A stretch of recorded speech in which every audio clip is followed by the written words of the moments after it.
तोंडाची चव वाढवणारी आणि झणझणीत महिनाभर टिकणारी, जेवणासोबत कशासोबतही खाऊ शकतो राजस्थानी लसूण चटणी.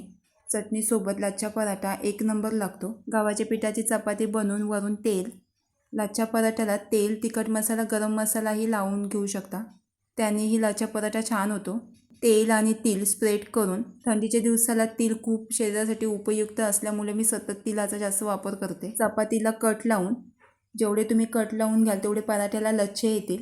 सर्व एकत्र करून गोल गोल राऊंडमध्ये गॅप न ठेवता खालची जी लाची एंड असते ती खाली चिपकवून घ्यायची आहे, लच्छा एंड सुटायला नको म्हणून.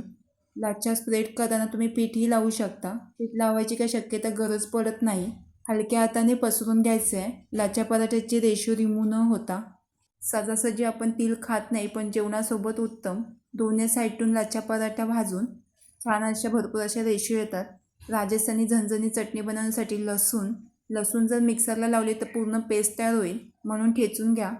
100 ग्रॅम लसूण, रेड चिली पावडर, मसाला, हळद, अख्खे धने मिक्सरला लावून पावडर तयार केलेली आहे. दरदरा असं पावडर तयार करून घेतलेली आहे. 1 चमचा धना, चवीनुसार मीठ. पाण्यामध्ये थोडा मसाला भिजवून, जास्तही पाणी ओतून नाही घ्यायचं आहे, मसाला आपला भिजेल तेवढाच पाणी ओतून घ्यायचं आहे.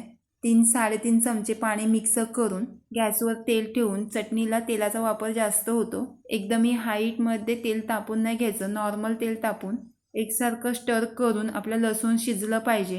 गॅसची फ्लेम मिडियमच ठेवून चटणी स्टर करून चटणीमध्ये जो आपण पाणी मिक्स करून 3 चमचे घेतलेला आहे तो पूर्ण रिमूव्ह करून घ्यायचं आहे. पाणी पूर्णपणे रिमूव्ह करून घेतल्याने चटणी खूप दिवस टिकते. चटपटीत जर चटणी हवी असेल तर 1 चमचा आमचूर पावडर मिक्स करून तवा खाली उतरल्यानंतर मिक्स करून घ्या. राजस्थानी लसूण चटणी. चॅनलला सबस्क्राईब, लाईक, शेअर करायला विसरू नका आणि खायला बनवायला विसरू नका.